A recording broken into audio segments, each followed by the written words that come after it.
다니엘서 현대 적용은 에스겔 성전지대와 이어지는 장으로 다니엘서 예언이 에스겔 성전지대 시대인 1994년부터 세상 끝날까지의 기간에 어떻게 적용되는지를 설명한 것이다. 여기에 쓰인 예언 해석 방식도 에스겔 성전지대에서 사용한 방식을 따르고 있다. 여기 쓰인 모든 도표들의 시간의 방향도 에스겔 성전지대의 시간의 방향과 맞추기 위해서 오른쪽에서 왼쪽으로 향하도록 되어 있다. 다니엘 1장, 다니엘서 1장의 현대 시대. 에스겔서의 마지막 절인 에스겔 48장 35절은 성읍의 이름을 여호와 삼마라고 하리라는 말씀으로 끝나고 다니엘서로 이어진다. 에스겔 성전지대에서 설명한 다니엘서와 연결된 여호와 삼마가 나타내는 기간은 다니엘서 1장의 여호야김 3년부터 바벨론에서의 70년, 다니엘 9장의 70주, 에스겔 47장의 4000 큐빗을 합한 총 18,000 큐빗, 2520년으로 1994년까지였다. 그러므로 에스겔 성전지대의 시간대로 다니엘 1장이 시작하는 때는 1995년이 된다. 여호와 삼마 기간에 대한 설명은 에스겔 성전지대 비디오 성전지대의 위치에서 설명하였다. 3년을 교육함. 5절에 보면 다니엘과 그 친구들은 왕 앞에 서기 전까지 3년 동안 교육을 받았다고 하였다. 다니엘 2 잡혀온 때는 여호야김 3년이었고 다니엘 2장에서 다니엘이 느부갓네살 왕 앞에 섰을 때는 느부갓네살 2년이라고 하였으므로 역사적으로는 여호야김 3년은 느부갓네살 0년 또는 즉위년이 된다. 같은 방식을 따라서 에스겔 성전지대 시간으로 1995년부터 3년째는 포함 계산으로 1997년이 된다. 다니엘 2장, 다섯 왕 또는 다섯 나라. 느부갓네살이 꿈에서 본 신상은 5부분으로 나뉘어 있다. 금으로 된 머리는 느부갓네살 왕과 바벨론 나라를 동시에 상징하였기 때문에 신상의 5부분은 5왕도 되며 5나라도 된다. 중복 적용이 암시됨. 다니엘 2장 34절과 35절에 보면 돌이 신상의 팔을 쳤을 때 철과 진흙과 놋과 은과 금이 부셔졌다고 하였는데 이 부분을 해석하고 있는 45절에는 그 순서를 철과 놋과 진흙과 은과 금으로 바꾸었다. 놋과 진흙의 순서가 바뀐 것이다. 이것은 다니엘 2장의 예언이 반복 적용되도록 만들어졌다는 것을 나타낸다. 두 번의 심판. 34절과 35절에서는 돌이 신상의 철과 진흙의 팔을 쳤다고 하였는데 45절에서는 돌이 스와 놋과 진흙과 은과 금, 즉 신상 전체를 부서뜨렸다고 하였다. 이것은 세상 마지막 나라를 상징하는 팔이 신상 전체를 상징한다는 것을 보여준다. 요한계시록에서 바벨론을 세상 마지막 나라로 나타낸 것과 같은 이치이다. 다니엘 3장에서 느부갓네살이 신상을 금으로 만든 것도 신상 전체가 바벨론을 상징한다는 것을 나타낸다. 에스겔 성전지대 바깥들과 안뜰의 시대. 느부갓네살 왕이 본 신상에 관한 설명이 두 다른 적용 시대를 나타내고 있기 때문에 이 신상이 상징하고 있는 시대도 두 시대가 있게 되며 이 두 시대는 에스겔 성전지대의 바깥들과 안뜰의 시대를 가리킨다. 다니엘 2장의 해인 1997년은 에스겔 성전지대 바깥들이 시작하는 곳이므로 바깥들의 시대에는 1997년을 포함하고 있는 왕이 신상의 5왕들 중 첫째 왕이 된다. 안뜰의 시작해는 2025년이기 때문에 2025년을 포함하고 있는 왕이 안뜰의 첫째 왕이 된다. 다니엘 2장 34, 35절과 45절에는 철, 흙, 놋, 은, 금, 철, 놋, 흙, 은, 금의 순서로 시간적으로 미래에서 과거로 언급하고 있다. 그러므로 이 예언의 적용도 미래에서 과거로 적용된다. 다니엘 2장 34, 35절의 철, 흙, 놋, 은, 금은 성전지대의 안뜰의 시대에 45절의 철, 놋, 흙, 은, 금은 바깥들의 시대에 적용된다. 바깥들의 시대의 금, 은, 흙, 놋, 철이 상징하는 왕들은 클린턴, 부시, 오바마, 바이든, 트럼프가 된다. 오바마와 바이든 정권은 두 정권이지만 실제로 운영된 방식은 한 정권처럼 운영되었기 때문에 하나로 합친 것이고 2017년과 2025년 정권은 같은 왕의 정권이지만 두 정권으로 나눈 것은 요한계시록 17장에서 이 정권을 7번째와 8번째 머리로 예언하였기 때문이다. 성전지대 바깥들 시대에는 두 우상이 세워졌었는데 그 첫 번째 우상은 2013.8년경이었고 두 번째 우상은 2021년경이었다.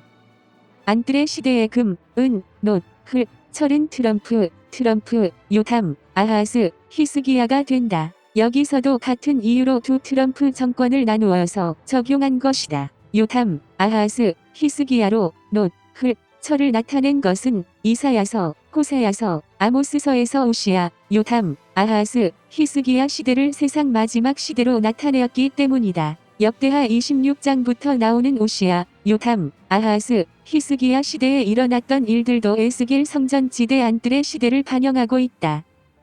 돌, 신상을 무너뜨린 돌은 그리스도의 재림을 가리키지만 시대별로는 각 시대의 우상의 정권을 무너뜨린 세력을 가리킨다. 왕들의 특징, 금, 은, 놋, 철, 흙은 모두 광물질이지만 흙은 무기물과 유기물이 섞여서 이루어진 것으로 금, 은, 놋, 철과는 다른 성질의 광물이다. 신상의 팔에 대한 설명에서도 철과 흙은 서로 섞이지 않는 성질을 가리키기 위한 것으로 사용했었다. 그러므로 흙으로 상징되었다는 것은 이 왕이 다른 왕들과 다른 특징을 가지고 있다는 것을 나타낸다. 다니엘 3장, 느부갓네살 왕이 신상에 대한 꿈을 꾼 때는 느부갓네살 2년 에스겔 성전 지대 시간으로 1997년이었다. 다니엘 3장에서 느부갓네살 왕은 꿈속에서 본 신상을 만들어 바벨론 제국에 속한 모든 백성들과 나라들과 각 언어로 말하는 자들에게 그 신상에 경배하라고 하였다. 이 신상은 전 세계적인 우상이었던 것이다. 이 신상은 그 높이가 60큐빗이고 너비가 6큐빗이라고 하였고 신상에게 경배하는 행사와 관련된 관직들의 이름과 악기의 이름들, 사람의 숫자를 반복해서 자세히 언급하였다. 신상의 수와 그 반복된 수를 모두 더하면 165가 되고 성전지대 시간으로 23.1년이 나온다. 이 장이 해가 1997년이었으므로 1997년에 23.1을 더하면 2020.1년이 된다. 2020.1년이 느부갓네살의 신상이 강요되기 시작한 해가 된다는 것이다. 바깥들 시대의 우상, 우상의 표, 예레미야 2장과 11장에는 2020년에 세워진 이 우상의 정체에 대해서 나오는데 11장 13절을 보면 유다야 내 신들이 내 성읍의 수효와 같도다. 너희가 예루살렘 거리의 수효대로 그 수치되는 물건의 단 곧 바알에게 분향하는 단을 쌓았도다고 하였다. 에스겔 45장과 47장의 영토의 경계에 대한 예언에서 설명한 대로 영적인 이스라엘인 예루살렘은 미국을 상징하므로 성읍의 수효는 미국의 통치구역의 수를 가리키고 예루살렘 거리의 수효는 미국의 수도인 워싱턴 DC의 거리의 수를 가리킨다. 미국은 50개주와 16개의 외부 통치구역을 합하여 총 66개의 통치구역이 있으며 수도 워싱턴에는 미국의 50개주와 푸에르토리코를 상징하는 51개의 거리가 있다. 신들의 이름이 성읍의 수효와 같다고 한 것은 이 우상의 이름의 수의 합이 66이라는 뜻이고 워싱턴 거리의 수는 이 우상이 세워졌던 장소의 수를 가리킨다. 이름을 셀 때는 에스겔 성전지대가 나타내는 나라가 미국이기 때문에 영어로 세야 한다. 어린 아이들에게서도 하나님의 영광을 빼앗음. 미가 2장 8절과 9절에 보면 근래에 내 백성이 대적같이 일어나서 전쟁을 피하여 평안히 지나가는 자들의 의복 중 겉옷을 벗기며 내 백성의 부녀들을 너희가 그 즐거운 집에서 쫓아내고 그 어린 자녀에게서 나의 영광을 영영히 빼앗는도다고 말씀하였다. 전쟁을 피하여 평안히 지나가는 자들은 이 시대가 전쟁이 있는 시대가 아니라는 뜻이고 의복 중 겉옷을 벗긴다는 뜻은 그들의 직업을 빼앗는다는 것을 가리킨다. 부녀들을 그 즐거운 집에서 쫓아낸다는 것은 바알을 섬기는 일이 가정 제도를 파탄시키는 것과 관련되어 있다는 것을 가리키고 어린 자녀에게서 나의 영광을 영영히 빼앗는도다는 어린아이에게도 우상의 표를 강제로 받게 할 것을 가리킨다. 왕 식굿과 우상인 기운. 너희가 너희 왕 식굿과 너희 우상 기운 곧 너희가 너희를 위하여 만들어서 신으로 삼은 별 형상을 지고 가리라. 아모스 5장 26절. 아모스 5장 26절에는 너희가 너희 왕 식굿과 너희 우상 기운 곧 너희가 너희를 위하여 만들어서 신으로 삼은 별 형상을 지고 가리라고 하였는데 이와 관련된 말씀은 사도행전 7장 43절에도 나온다. 식굿과 기운은 아수르 시대에 있었던 별을 섬기는 우상을 가리킨다. 왕을 식굿이라고 하고 신을 기운이라고 한 것은 왕이 우상과 관련되어 있다는 것을 나타내고 우상을 만든 자들에게 심판이 임할 때 그들의 왕이 끊어질 것을 가리킨다. 이 우상을 별이라고 하지 않고 별의 형상이라고 한 것은 이 우상이 특정 별을 가리키는 것이 아니라 그 모양이 별의 모양 같이 생겼다는 것을 암시한다. 고대에는 아직 바이러스에 대한 지식이 없었기 때문에 바이러스의 모양을 나타내기 위해서 별이 빛나는 모양을 사용한 것이다. 그 우상은 또한 매끄러운 돌처럼 생겼다. 이사야 57장에서도 이 우상이 자녀를 죽이는도다 라고 말씀하므로 이 우상이 어린 자녀들을 죽음의 위험에 빠뜨릴 것을 경고하고 있다. 이 우상을 만든 자들은 이 우상으로 소득을 올릴 것이라고 하였는데 매끄러운 돌 중에 너희 소득이 있다고 하였고 그 매끄러운 돌들에게 너희가 전제와 예물을 드린다고 하였다. 여기서 전제는 드링크 어퍼링을 가리킨다. 즉 매끄러운 돌들에게 물로 된 예물을 드린다는 뜻은 매끄러운 돌이 약물을 주입하는 방식을 가리킨다는 것을 나타낸다. 이사야 57장 7절과 8절에는 이 우상의 한 특징으로서 내 기념표를 문과 문설주 뒤에 두었다고 하였다. 여기 언급된 기념표라는 것은 안내문처럼 그 우상에 관하여 알아야 할 것을 기억나게 하는 것을 가리킨다. 즉 문이나 입구 벽에 그 우상과 관련된 안내문을 붙여서 오고 가는 사람들이 그것을 보고 그 우상이 요구하는 사항들을 행하게 하려는 것을 가리킨다. 갓과 무늬. 이사야 65장 11절에는 오직 나 여호와를 버리며 나의 성산을 잊고 갓에게 상을 베풀어 놓으며 무늬에게 섞은 술을 가득히 붓는 너희여라고 하였다. 번역상 갓과 무늬로 번역하였는데 실제로 갓과 무늬라는 이름의 신이 있었기 때문이 아니라 상황적으로 가장 가능성 높은 신의 이름을 붙인 것이다. 갓을 행운으로 무늬를 운명이라는 의미로 해석하기도 하지만 킹제임스 흠정역은 카스를 군대로 무늬를 숫자라고 번역하였다. 예레미야 2장 28절과 11장 13절에 너의 신들이 너의 성읍 수와 같도다라고 신을 성읍의 수로서 언급한 것은 무늬는 숫자로 밝혀질 신이고 무늬에게 섞은 수를 가득히 붓는 것은 이 우상에게 전제를 바친다는 것을 가리킨다. 팔뚝에 꿰어 맨 방석.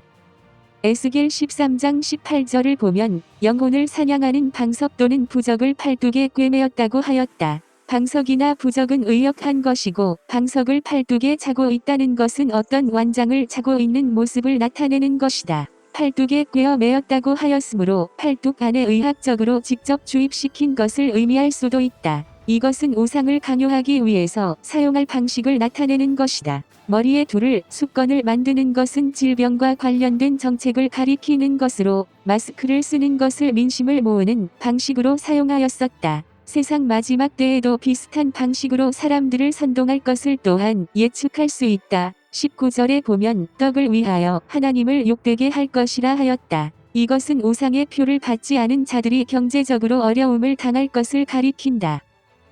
질병과 사마리아의 우상.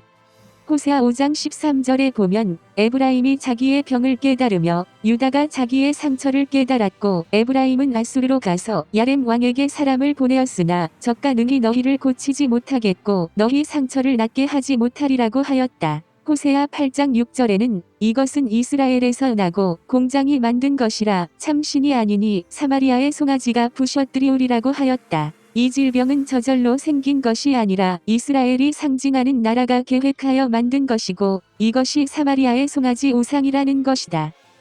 질병의 우상을 섬긴 결과.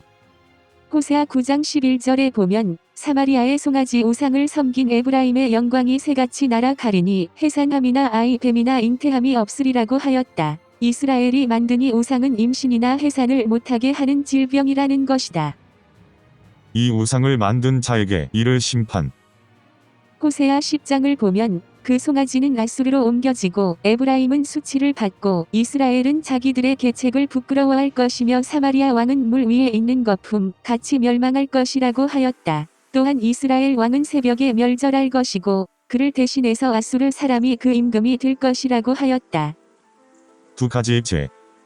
이 죄에 대한 심판에 관하여 성경은 저희가 두 가지 죄에 걸릴 때에 만민이 모여서 저희를 치리라고 하였다. 호세아 13장 1절과 2절에는 그들의 첫 번째 죄는 바알을 섬긴 것이고 두 번째 죄는 송아지를 만들어 제사를 드리는 자는 송아지의 입을 맞출 것을 강요한 것이라고 하였다. 송아지의 입을 맞추게 한다는 것은 우상의 표를 받도록 강요하는 것을 가리킨다. 안뜰의 시대의 우상. 요한계시록 13장에 나오는 세상 마지막 환난의 때에 세워질 짐승의 표도 위에 설명한 우상의 표와 비슷한 방식으로 강요될 것인데 전제로 상징된 방식 대신 사람들이 사고 파는 것과 관련된 계좌 이체 시스템과 비슷한 것을 몸에 부착하는 것이 될 것이다. 다니엘 4장, 다니엘 11장 26절, 27절과 같은 예언임.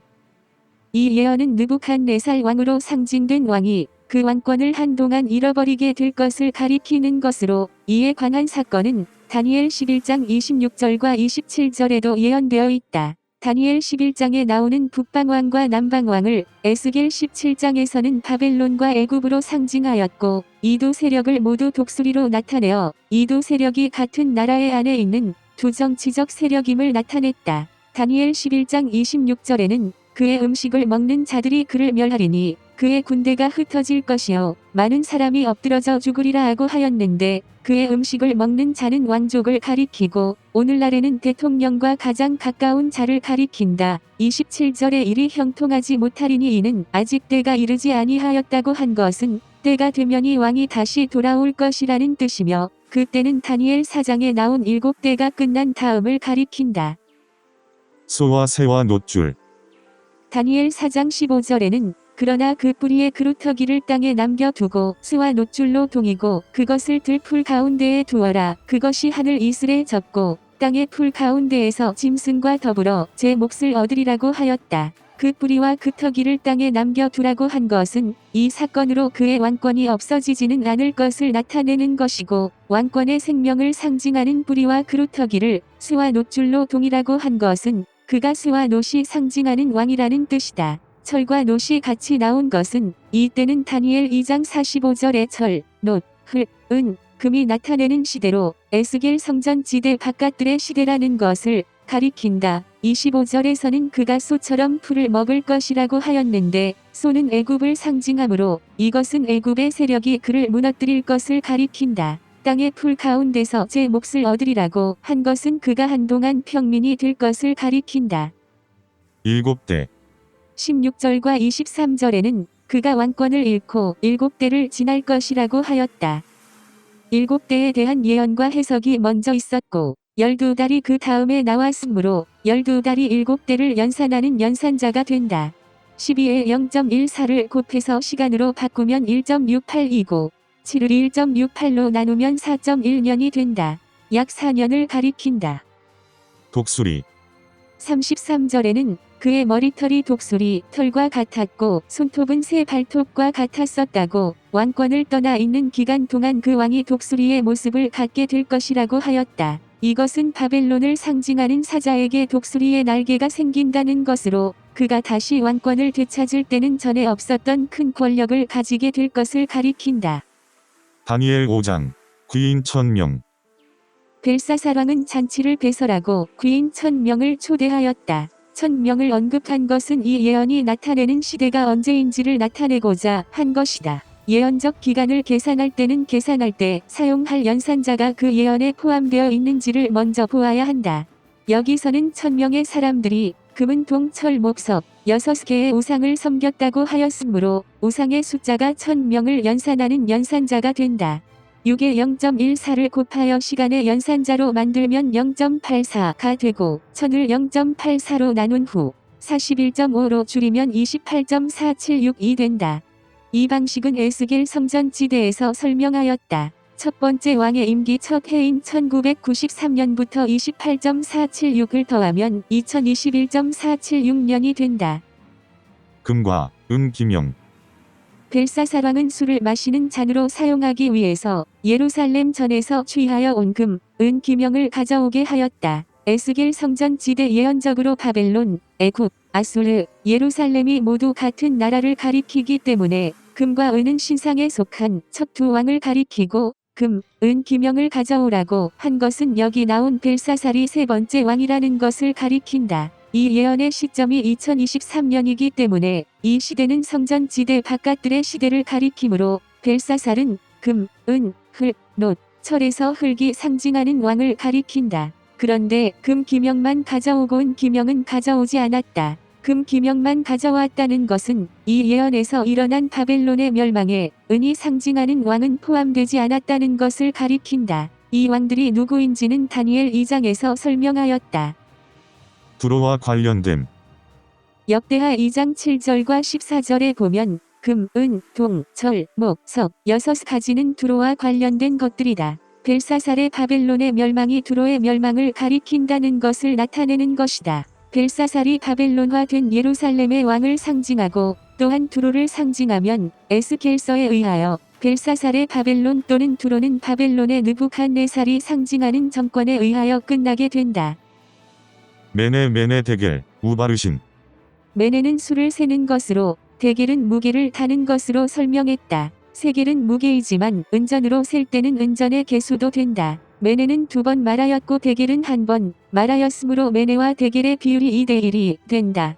메네는 바벨론 나라를 센 것으로 대겔은 벨사살을 다른 것으로 나타냈기 때문에 벨사살의 기간은 2로 1을 연상한 기간이 된다. 앞에서 1000명이 상징하는 기간이 2021.476까지였으므로 여기에 3.571을 더하면 2025.0472 된다. 2025년에 새로운 정권이 들어설 것을 가리킨다. 2명 중 1명. 벽에 적힌 글자는 메네 데겔 우바르신이라고 메네가 2번 있었고 우바르신이라는 복수 단어를 썼다. 그런데 다니엘이 이것을 해석하면서는 메네를 1번만 언급했고 우바르신이라는 단어 대신 베레스라는 단수 단어를 사용하였다. 메네가 2번이므로 복수 우바르신을 썼고 메네를 2번 말했다는 것은 이 심판을 받을 자가 2명이라는 것이다. 예언을 설명할 때는 메네를 1번 사용했고 우바르신이라는 말을 다시 사용하지 않고 다른 말로 단수인 베레스를 사용한 것은 예언을 설명할 때 사용한 메네와 베레스는 이 2명 중 1명에 대한 것임을 가리킨다. 즉 이 예언의 시점인 2023년에 이 2명의 왕 중 1명이 있다는 것을 나타낸다. 메대 사람 다리오. 다리오가 바벨론을 얻은 때 그의 나이가 62세라고 하였다. 사람의 나이를 예언적 기간으로 바꾸는 방식은 역대하 26장부터 나오는 오시야, 요탐, 아하스, 히스기야의 나이에 나타난 규칙에 따라서 루트로 계산을 한다. 62의 루트는 7.87이다. 다니엘 7장에서 메대와 바사를 상징하는 곰이 상징하는 정권은 2017년에 시작되었기 때문에 2017년부터 7.87을 더하면 2024.87이 나온다. 그러므로 실제로 벨사살의 정권이 끝난 때는 2024.87년이 된다. 다니엘 6장 120명과 3명.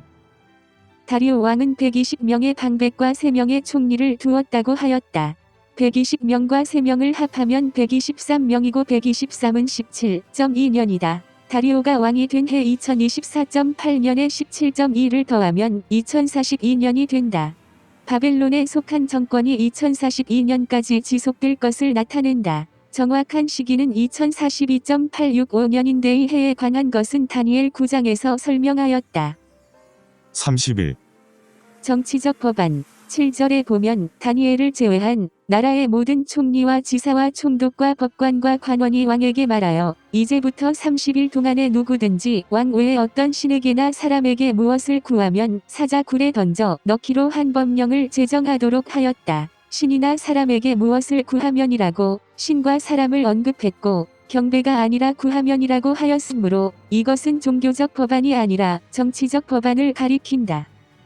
30일의 기간, 30일에 관하여 2번 언급하였는데 처음에는 5관직의 사람들이 건의를 하여 법령을 만들었는데 다니엘은 하루에 3번 하나님께 기도를 하였다고 하였다. 2번째는 다니엘이 매일 하나님께 3번 기도를 하였다는 것을 고발하면서 다시 30일을 언급하였는데 이번에는 고발한 사람들의 관직을 언급하지 않았다. 이러한 설명으로 미루어 볼 때 이 법안에 대한 설명이 2부분으로 나누어져 있고 첫 번째는 5관직, 30일, 3번이 나왔고 두 번째는 30일, 3번이 나왔다. 이 수들을 합하면 첫 번째는 38이고 두 번째는 33이다. 에스겔 성전 지대의 계산법에 따라서 두 번째 것을 시간의 연사자로 보고 33을 시간으로 바꾸면 4.62가 되고 38을 4.62로 나누면 8.2가 된다. 5장에서 메대 사람 다리오가 바벨론을 정복한 때가 2024.8년이었으므로 여기부터 8.2년은 2032년 말까지가 된다.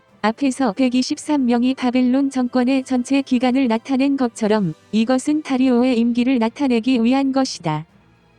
다니엘 7장. 다니엘 7장의 시대, 벨사살 왕 원년.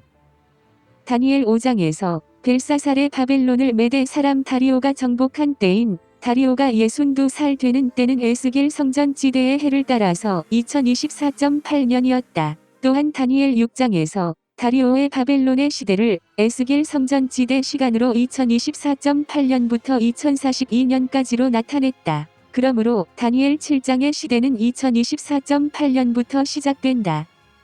중복 적용과 연대의 변화. 에스겔 성전지대 시간으로 다니엘 1장의 느부갓네살 원년은 1994년, 2장의 느부갓네살 2년은 1장의 때로부터 포함 계산으로 3년 뒤인 1997년, 3장에서 신상이 세워진 때도 1997년이었다. 4장의 7대는 2021년부터 2024년까지의 4년간을 가리켰다. 이렇게 역사적 연대가 에스겔 성전지대에 적용될 때 그 해가 바뀌는 것은 각 장의 때로 나온 왕의 연대를 역사적으로 적용할 때는 순서적으로 적용되지만 예언적 연대로는 순서적으로 적용되지 않을 수 있다는 것을 나타낸다. 그렇게 될 수 있는 이유는 성경 예언들은 한 예언이 두세 시대에 일어날 일들을 중복적으로 상징하도록 되어 있기 때문이다. 밤 시간. 다니엘 7장의 계시를 받은 때는 벨사셀 왕 1년이었고 다니엘은 내가 밤에 환상을 보았다고 하였다. 8장의 계시를 받은 때는 벨사살 3년이라고 하였는데 이 예언에 대해서는 나 다니엘에게 처음에 나타난 환상 후라는 도입부를 달았다. 처음에 나타난 환상은 다니엘 7장의 계시를 가리킨다. 다니엘 2장, 4장에 나오는 예언들은 느부갓네살이 꾼 꿈을 다니엘이 해석을 해주는 것이었기 때문이다. 그러므로 처음에 나타난 환상 후 벨사살 왕 제3년이라고 단서를 다른 것은 다니엘 7장의 벨사살 왕 1년과 연결하여 생각하라는 것이다. 다니엘 7장의 계시를 밤에 받은 계시로 나타낸 것은 이 계시는 밤이 상징하는 때부터 시작할 일들에 관한 것이라는 것이고 이 계시와 연결된 다니엘 8장의 계시는 밤의 반대인 낮 시간부터 시작할 일들에 관한 계시라는 뜻이 된다. 한때 또한 이 밤과 낮의 길이는 7장에 나오는 한때, 두때, 반때의 한때를 규정하기 위해서도 사용될 수 있다. 7장과 8장의 간격이 2년이므로 밤과 낮을 합한 하루는 4년이 된다. 밤과 낮은 각각 반때이고 밤과 낮을 합하면 한때가 된다는 것이다. 한때, 두때, 반때.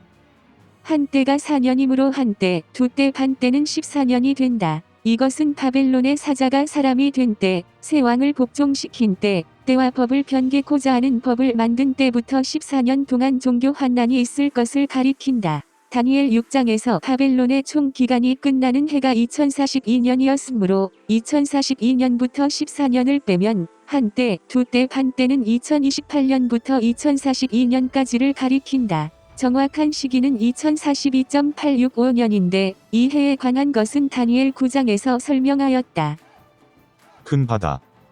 2절부터 보면 다니엘은 이상 중에 내 짐승이 큰 바다에서 나오는 것을 보았다고 하였다. 요한계시록 17장 15절에 보면 물은 백성과 무리와 열국과 방언들이니라고 하였으므로 큰 바다는 여러 나라와 다른 인종들과 언어가 있는 나라나 장소를 가리킨다. 예언적으로 고대와 중세 시대에는 이러한 설명에 적합한 장소는 유럽이었으며 여러 인종들과 언어와 나라가 한 바다로 설명될 수 있었던 이유는 바벨론, 페르시아, 그리스, 로마 같은 나라들은 다른 나라들을 병합하여 이루어진 제국이었기 때문이다. 오늘날 한 나라로서 독립적으로 가장 큰 제국을 이루고 있는 나라는 미국이다. 미국 내에 여러 인종들과 언어들과 사람들이 살고 있기 때문이 아니라 미국의 군사 통치 아래 있는 많은 나라들이 실제적으로 미국이라는 큰 제국의 한 부분으로서 역할을 하고 있기 때문이다. 그러므로 여기 언급된 큰 바다는 고대와 중세 시대에는 유럽과 그 통치 구역을 상징하고 현대에는 제국으로서의 미국을 상징한다. 사자. 사자가 독수리의 날개를 이름.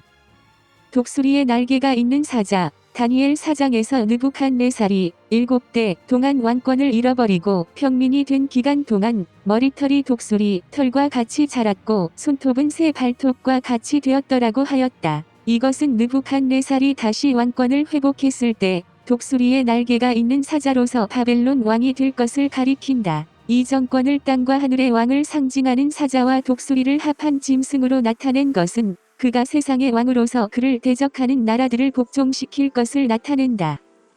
사람의 마음을 받았더라. 독수리의 날개가 뽑힘.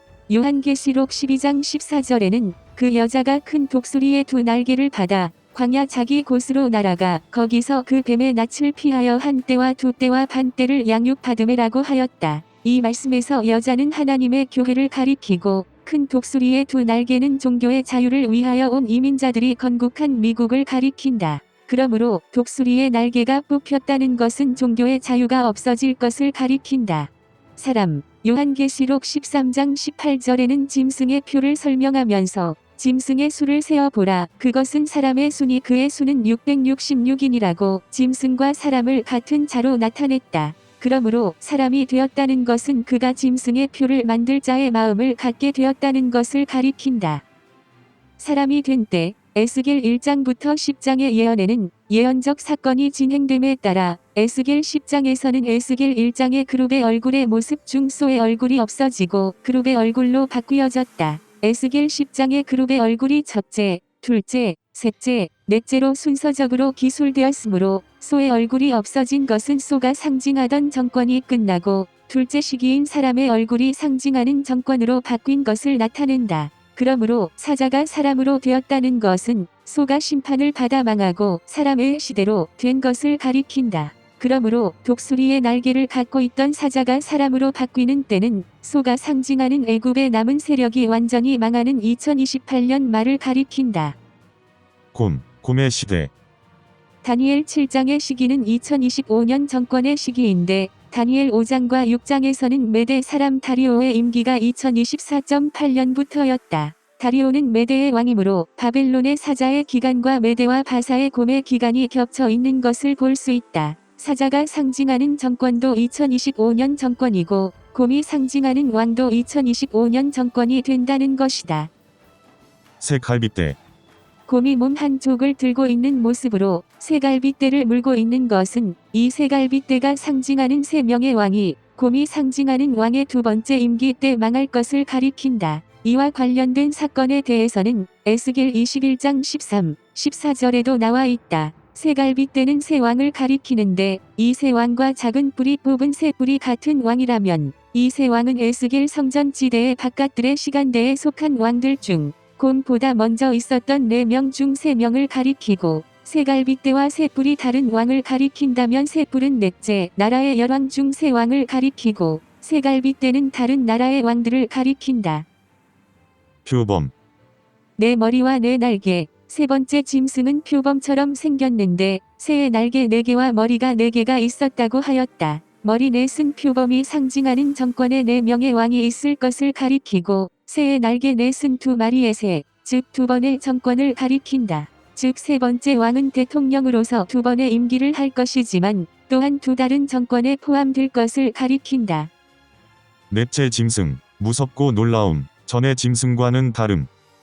셋째 짐승까지는 우리가 아는 짐승들을 사용하여 상징하였는데 넷째 짐승은 특정 짐승을 사용하지 않고 무섭고 놀라운 전의 모든 짐승과 다른 짐승이라고만 하였다. 이렇게 이 짐승만 불특정 짐승으로 다른 짐승과 분리한 것은 이 짐승이 다니엘 2장 35절에 나온 쇠, 흙, 놋, 은, 금 중 흙이 상징하는 왕이라는 것을 가리킨다. 흙은 여기 나온 다른 금속들과는 달리 정제된 금속이 아니다. 수로 된 이와 노스로 된 발톱에 대해서는 19절에서 설명하였다.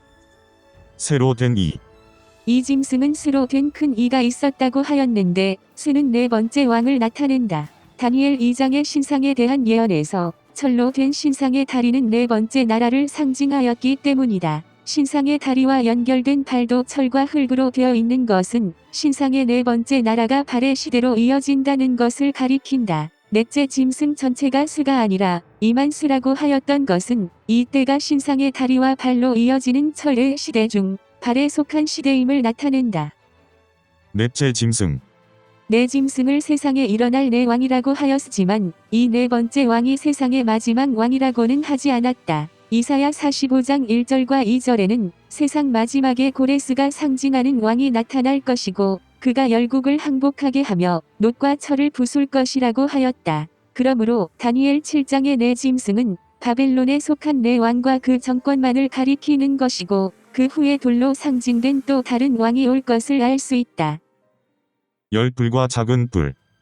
넷째 짐승에게는 열불이 있었다고 하였다. 이 네 짐승에 대하여 두 다른 설명이 나오는데 17절에는 이 네 짐승을 네 왕이라고 하였고 23절에는 넷째 짐승에 대해서 넷째 나라라고 하였다. 그러므로 넷째 짐승을 넷째 왕으로 보는 것과 넷째 나라로 보는 것에 따라서 열불에 대한 해석이 다르게 된다. 넷째 왕으로서의 넷째 짐승과 열불. 17절의 설명대로 넷째 짐승을 넷째 왕으로 보면 이 열불은 넷째 왕에게 열동맹국이 있을 것을 가리킨다. 이 열동맹국에 대한 예언은 요한계시록 17장 12절에도 열불은 열왕이니 아직 나라를 얻지 못하였다고 이 열불을 미래에 있을 열왕으로 나타냈다. 스가랴 8장 23절에도 이 열나라를 방언이 다른 열국 백성 10명이라고 이 열나라를 각각 다른 나라로 나타냈다. 넷째 나라로서의 넷째 짐승과 열불. 요한계시록 13장의 짐승. 요한계시록 13장에 나온 짐승에는 열불과 7머리가 있었는데 다니엘 7장에 언급된 짐승들의 머리 숫자도 총 7이며 넷째 짐승의 머리에는 열불이 있었다. 또한 요한계시록 13장의 짐승은 표범과 비슷하고 그 팔은 곰의 발 같고 그 입은 사자의 입 같다고 하였으므로 이 짐승은 다니엘 7장의 첫 세 짐승을 합한 모양이다. 또한 특정 짐승의 형태가 없는 것도 이 짐승이 다니엘 7장의 넷째 짐승이라는 것을 보여준다. 그러므로 다니엘 7장에서 넷째 짐승이 상징하는 넷째 나라는 요한계시록 13장의 짐승이 상징하는 나라를 가리킨다. 신상의 발과 머리가 같은 나라. 다니엘서 2장의 신상에 관한 예언에서 바벨론은 금머리, 메데 페르시아는 은으로 된 팔과 가슴, 헬라는 놋으로 된 배와 허벅지, 로마는 철로 된 다리로 상징되었다. 철과 흙으로 되어 있는 신상의 발은 로마의 철을 이어받은 신성 로마 제국과 그 시대의 나라들을 가리킨다. 이 신상을 무너뜨린 돌이 친 장소는 신상의 발이었는데 요한시록에는 멸망받을 세상 마지막 나라를 바벨론이라고 하였다. 이것은 신상의 머리와 발이 모두 바벨론을 상징한다는 것을 보여준다. 그러므로 다니엘 2장의 예언이 반복될 때는 신상의 머리와 발이 같은 나라가 되며 그렇기 때문에 신상의 발의 시대를 상징했던 신성 로마 제국은 또한 그 다음 시대의 신상의 머리가 된다. 땅의 넷째 나라. 신성 로마 제국이 신상의 머리이면 신성 로마 제국을 무너뜨린 나폴레옹의 프랑스는 신상의 두 번째 나라가 된다. 나폴레옹 이후 프랑스를 무너뜨린 나라는 세계 2차 대전 때의 독일이었는데 다니엘서 예언에서 세 번째 나라가 네 지역으로 나뉘어질 것이라는 예언대로 2차 대전이 끝나면서 독일 점령 지역과 수도 베를린은 동서남북 네 지역으로 나뉘어졌었다. 세계 2차 대전은 미소냉전으로 이어졌고 미소냉전의 중요한 사건들은 다니엘 11장에서 북방왕과 남방왕의 전쟁에 관한 예언 속에 나타나 있다. 세계 2차 대전의 종전과 미소냉전으로 이어지는 시대부터의 미국의 역사가 에스겔 성전지대 측량도에 포함된 시대이다. 그러므로 다니엘 7장에 땅의 넷째 나라는 바로 미국을 가리킨다. 그 나라에서 일어날 열불. 24절에는 열불을 그 나라에서 일어날 열왕이요라고 하였다. 넷째 나라로서의 넷째 짐승은 미국을 나타내므로 이 열불은 미국에 있을 열왕을 가리키는데 넷째 나라가 세상 마지막 나라이므로 이 열불은 미국의 마지막 열왕을 가리킨다. 세상 마지막 시대를 에스겔 성전지대가 상징하고 있기 때문에 이 열왕은 또한 성전지대가 시작되는 때부터 세상 마지막 때까지 있을 미국의 열왕을 가리킨다. 아래 도표는 에스겔 성전지대 담이 시작되는 해부터 있을 열왕을 나타낸 것이다. 작은 불. 넷째 왕에게 속한 작은 뿔. 넷째 왕에게 속한 열뿔은 넷째 짐승과 동맹을 맺을 열 나라를 가리키므로 이 열동맹 국가들에서 나올 작은 뿔은 이 열동맹국에 포함되지 않은 한 나라 또는 왕을 가리킨다. 이 작은 뿔이 큰 말을 하며 하나님의 백성들을 탄압할 것이라고 하였는데 이 환난이 바로 다니엘 12장 1절에 나온 개국 이래로 그때까지 없었던 환난을 가리킨다. 그런데 요한계시록 17장 16절에 이 열불과 짐승이 음녀를 망하게 하고 불로 살을 것이라고 한 것은 이 환난의 기간 동안 또한 짐승의 우상을 멸망시키는 일도 같이 일어날 것을 가리킨다. 넷째 나라의 열불에서 나온 작은 뿔. 작은 뿔은 이미 있는 열불 중 하나가 아니라 이미 있는 뿔들 사이에서 나왔다고 하였으므로 11번째 뿔이 아니라 열뿔의 시대 중간에 나올 뿔이다. 또한 요한계시록 12장, 13장의 예언 모두 열뿔이 있기 때문에 작은 뿔은 넷째 짐승의 나라의 대통령은 아니다. 작은 뿔로 인해서 첫 번째 뿔 중에 셋이 뽑혔다고 하였으므로 작은 뿔이 나오는 시기는 적어도 첫 세 왕이 나온 이후가 된다. 위에서 설명한 대로 넷째 나라의 열뿔은 미국에 있을 세상 마지막 열왕을 나타내고 그 열왕은 에스겔 성전지대 탐부터 시작되는 때부터 있을 열왕을 가리키기 때문에 순서적으로 곰이 새갈비 떼를 물고 있을 시기와 작은 뿔이 새 뿔을 뽑을 시기가 겹친다는 것을 알 수 있다. 곰이 갈빗대를 물고 있는 시기는 곰의 두 번째 임기 때이기 때문에 작은 뿔이 나오는 시기와 새 뿔이 뽑히는 시기도 곰이 상징하는 왕의 두 번째 임기 중이 될 것을 알 수 있다. 천천만만. 9절에는 하나님의 보좌는 불꽃이요 그의 바퀴는 타오르는 불이라고 하였다. 이것은 에스겔 1장에 나오는 네 생물이 상징하고 있는 것을 가리킨다. 그리고 10절에는 천천만만이 나온다. 이것은 천 곱하기 천, 만 곱하기 만을 의미하는데 에스겔 성전지대에서 두 같은 수를 곱하는 것은 정사각형의 가로, 세로를 의미한다. 그래서 천천은 각 편의 길이가 천인 정사각형이 되고 만만은 각 편의 길이가 만인 정사각형이 된다. 에스겔 48장에 나온 여호와 삼마 계산법에 따라서 정사각형의 경우 둘레의 길이를 모두 더한 것을 그 사각형의 시간의 크기로 본다. 천천의 경우 둘레의 총 길이는 4천이 되고 만만의 경우 둘레의 총 길이는 4만2 된다. 이두 길이를 더하면 44,000이 된다. 44,000을 시간으로 바꾸면 18이 된다. 이 계산법에 대해서는 에스겔 성전지대에서 설명하였다. 다니엘 7장의 시점이 2025년이므로 2025년에 18을 더하면 2043년이 된다. 이 때를 심판이 시작되는 때라고 하였으므로 이 때는 에스겔 성전지대에서 지성소가 시작되는 때를 가리키며 2043년 정확히 2043.42년은 지성소의 문이 있는 해이다. 짐승의 죽음과 그리스도의 재림. 불이 큰 목소리로 말하고 있는 사이에 짐승이 죽임을 당했다고 하였다. 불이 그 짐승에 붙어 있기 때문에 짐승이 죽임을 당하는 것은 또한 불의 멸망을 가리킨다. 즉, 불과 그 어미인 짐승이 같이 망하는 것이다. 불이 큰 목소리로 말한 것은 이 때가 환난의 때라는 것을 가리킨다. 12절에는 그 남은 짐승들은 그의 권세를 빼앗겼으나 그 생명은 보존되어 정한 시기가 이르기를 기다리게 되었더라고 하였다. 여기 말한 그 남은 짐승들은 이 넷째 짐승 전에 있었던 짐승들인 이미 끝난 정권들을 가리킨다. 그런데도 넷째 짐승만 죽임을 당하고 과거에 있었던 나머지 세 짐승은 그 생명이 보존되었다고 한 것은 심판이 여기서 끝난 것이 아니라 세상에 살았던 모든 사람들과 나라들에 대한 심판이 행해지는 정한 시기가 따로 있음을 나타내기 위한 것이다. 예언을 해석함. 세 다른 부분. 1절부터 14절까지 짐승의 시대부터 그리스도 재림까지 연결되는 계시의 내용이 나왔다. 15절부터 계시의 해석이 나오는데 여기서도 짐승의 시대부터 그리스도 재림까지라는 구조로 묶어서 세 부분으로 나누어서 해석하였다. 그 첫 번째 부분은 15절부터 18절까지, 두 번째 부분은 19절부터 22절까지, 세 번째 부분은 23절부터 27절까지이다. 첫 번째 해석. 내 짐승은 내 왕. 17절에는 그 네 큰 짐승은 세상에 일어날 네 왕이라고 하였는데 이 네 왕은 위에서 설명한 대로 에스겔 성전지대 안뜰이 시작하는 때를 중심으로 미래에 있을 네 왕의 정권을 가리킨다. 18절에 나온 성도들의 구원에 대한 언급은 이 첫 번째 해석이 끝났다는 것을 나타낸다. 두 번째 해석. 넷째 짐승. 철과 놋, 바깥들의 넷째 왕. 7절에서는 넷째 짐승이 철로 된 이가 있다고만 하였는데 19절에서는 철로 된 이와 놋으로 된 발톱이 있다고 놋을 추가하였다. 이 네 짐승을 네 왕이라고 해석하면 다니엘 2장 45절에 나온 순서에 따라서 넷째 왕은 철이 상징하는 왕이 되고 시대적으로는 에스겔 성전지대의 안뜰의 넷째 왕이 된다. 그런데 다니엘 2장 45절에 나온 순서를 따르면 놋과 철은 바깥들 시대의 넷째 왕을 가리키게 된다. 그러므로 19절에 나온 넷째 짐승은 바깥들의 넷째 왕을 가리킨다.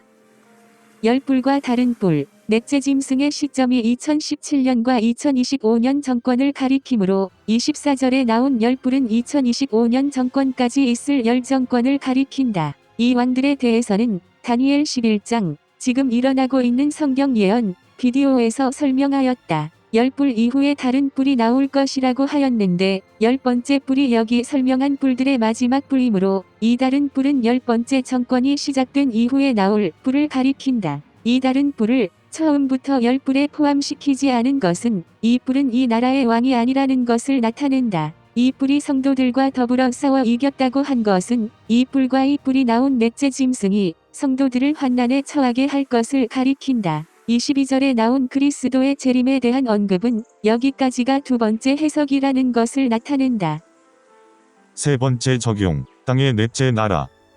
넷째 나라로서의 넷째 짐승에 대해서는 앞에서 열뿔과 작은 뿔, 넷째 나라로서의 넷째 짐승과 열뿔에서 설명하였다. 25절에 나오는 한때, 두때, 반때에 대해서는 다니엘 7장의 시대, 한때, 두때, 반때 부분에서 설명하였다. 다니엘 8장, 벨사살 3년. 8장의 연대는 벨사살 3년이었고 벨사살은 바벨론의 왕이다. 그런데 이 예언에 나오는 첫 번째 짐승인 수양은 페르시아를 상징하고 수양을 무너뜨린 수염손인 헬라를 상징한다고 하였다. 벨사살은 바벨론 왕으로 다니엘 5장에서 죄악으로 인하여 멸망당하는 왕을 가리켰다. 그러므로 8장의 연대인 벨사살 3년이 나타내는 바벨론과 8장의 계시의 내용에 나오는 수양과 수염소를 합해보면 수양은 벨사살을 상징하고 수염손인 헬라를 상징하게 된다. 벨사살이 수양이면 수양을 멸망시킨 수염손은 바벨론을 멸망시킨 고레스 또는 메대의 다리오가 된다. 결과적으로 시대적으로 한 시대 뒤로 이동한 것이 된다. 다니엘 7장은 바벨론부터 시작되고 다니엘 11장은 헬라부터 시작되기 때문에 그 사이에 있는 다니엘 8장이 페르시아 시대부터 시작하는 것은 이상한 것이 아니다. 다니엘 5장에서 바벨론을 무너뜨린 왕은 메대 사람 다리오였고 그때는 2024년 말이었다. 그러므로 여기 나온 벨사살은 메대의 다리오가 상징하는 왕이 무너뜨린 2021년 정권을 상징하고 그러므로 벨사살 3년은 2023년이 된다. 그리고 벨사살을 상징하는 수양에 뿔이 두 개가 있었으므로 이 두 뿔은 2021년 정권과 2009년 정권을 가리킨다. 엘람도 수산성, 을레 강변.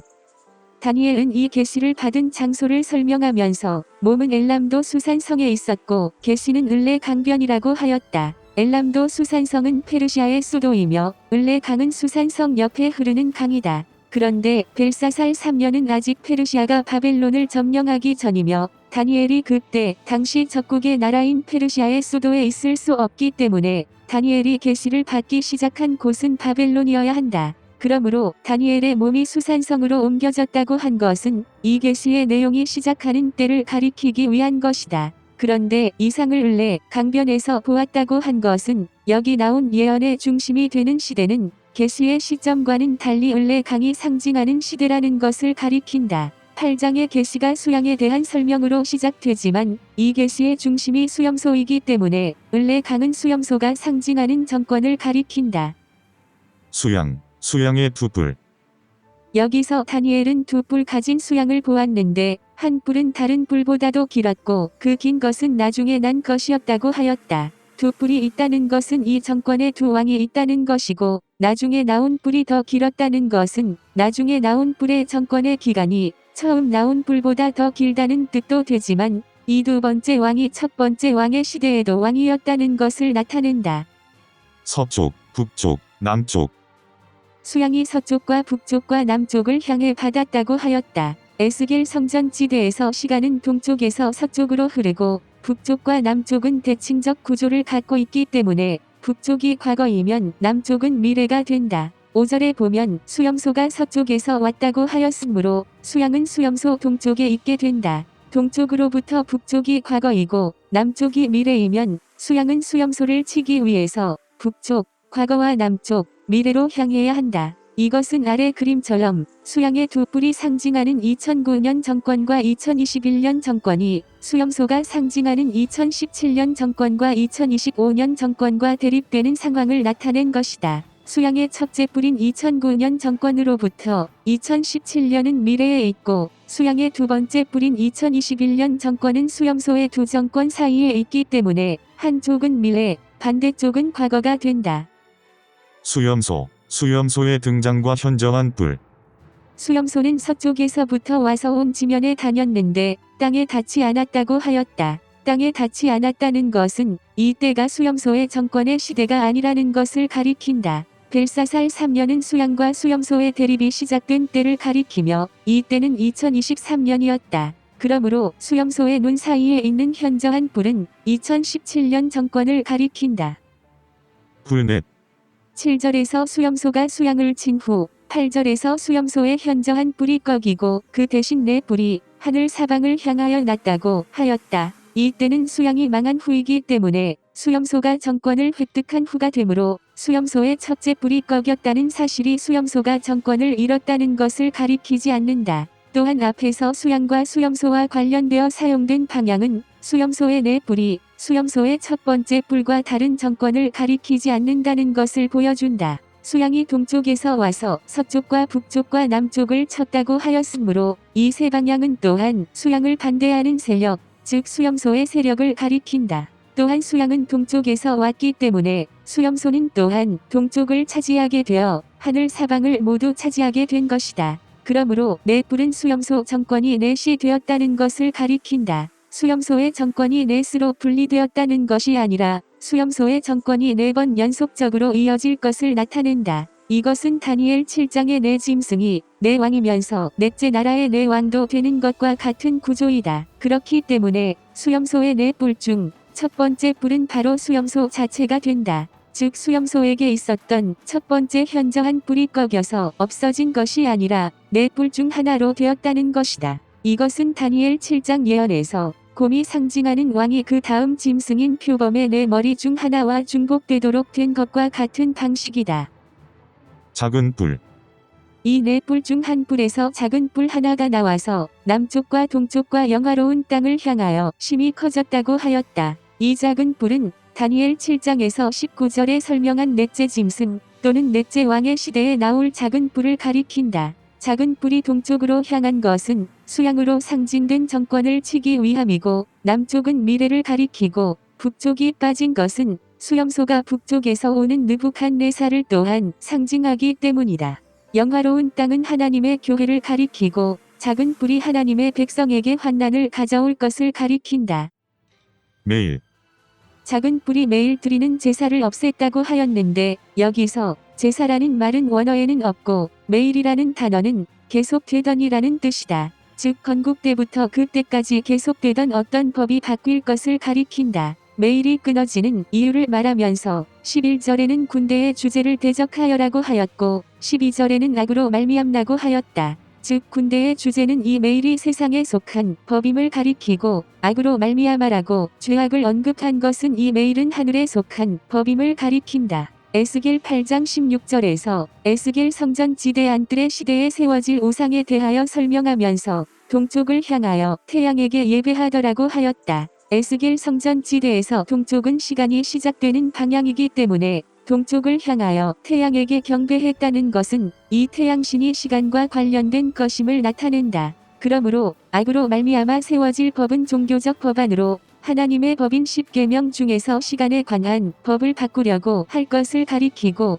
또한 그렇게 함으로 그때까지 그 나라에 있었던 종교 자유에 대한 법이 바꾸어질 것을 가리킨다. 2300주야, 두 천사. 13절에는 2명의 천사가 나온다. 다니엘 8장의 계시를 주야에 대한 계시라고 하였으므로 이 두 천사는 주야의 시대를 각각 대표하는 천사들이 된다. 사람 모양과 목소리.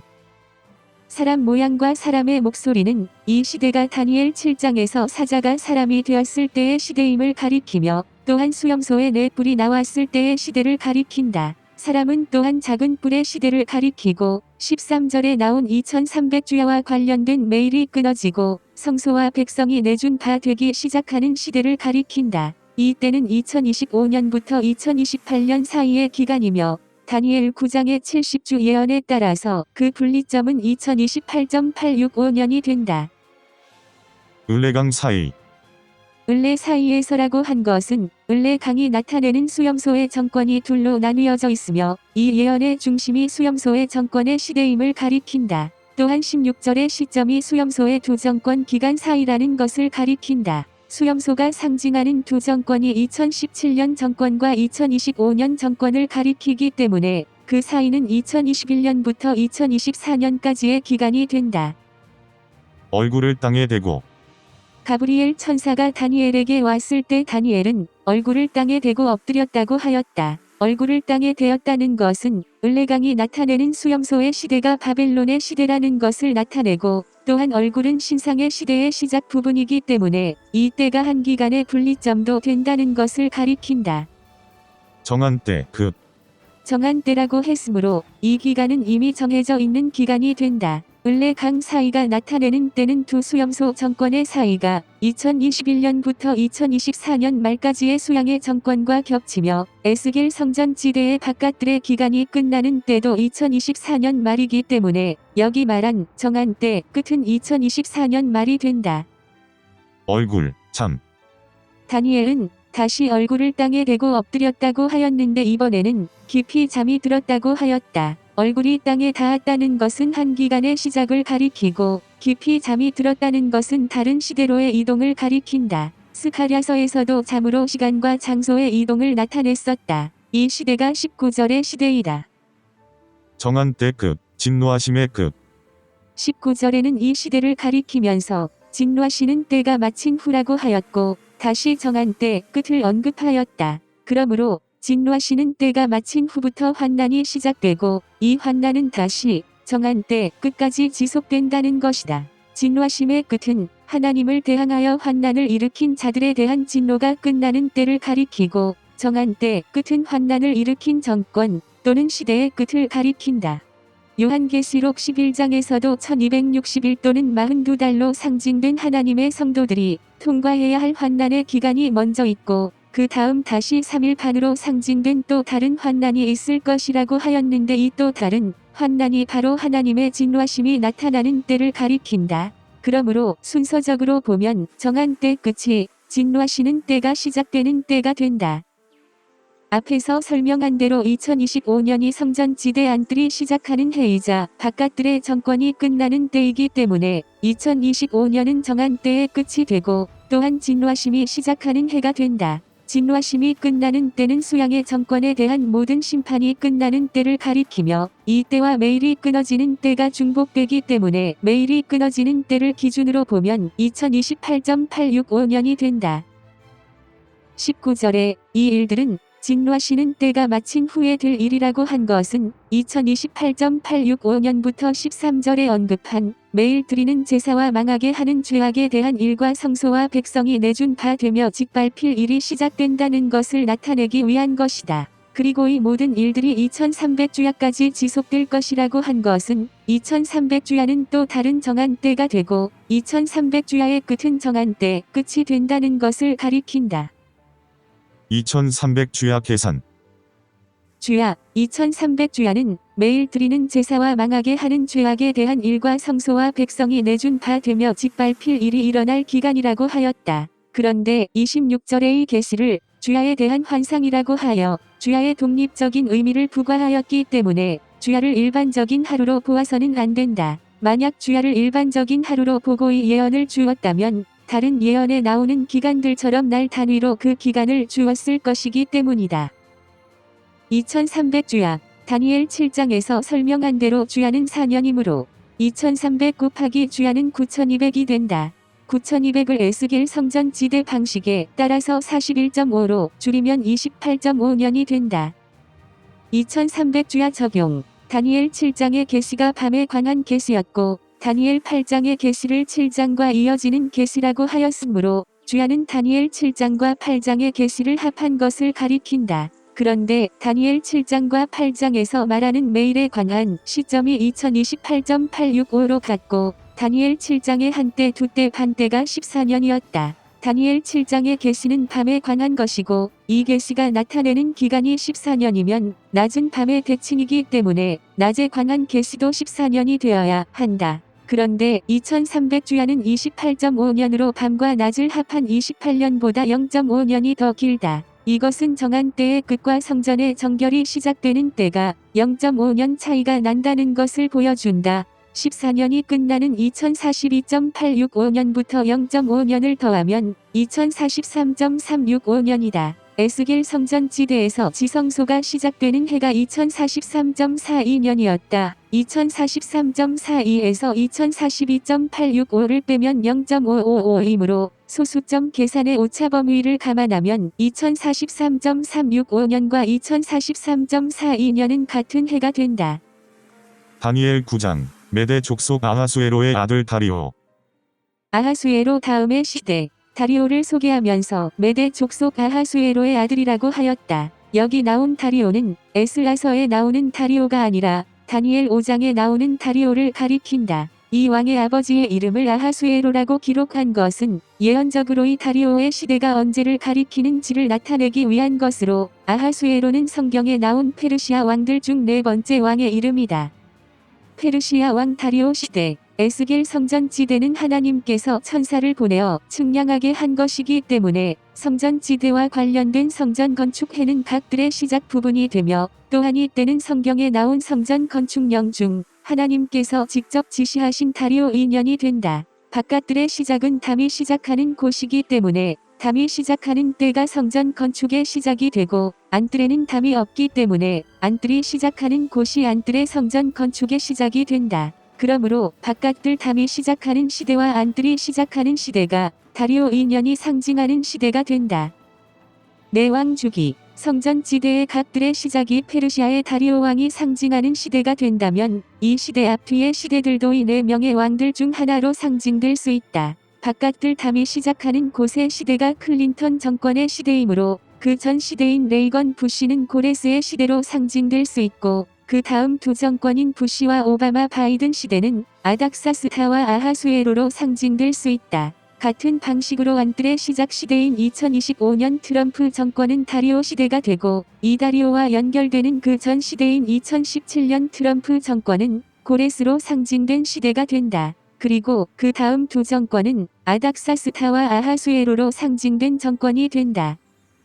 메대의 다리오와 페르시아의 다리오. 이러한 구조는 다니엘 4장에서 벨사살의 바벨론을 점령한 자를 왜 메대 사람 다리오라고 했는지를 보여준다. 만약 바벨론을 점령한 자를 고레스로 나타냈다면 이 네 왕의 이름을 사용하는 사이클이 끊어져 예언적 역사의 중복 적용의 구조가 불명확하게 되었을 것이기 때문이다. 그래서 동명이인 메대의 다리오를 사용하여 예언적으로 페르시아의 다리오와 같은 시대를 상징하게 한 것이다. 즉위년과 통치년.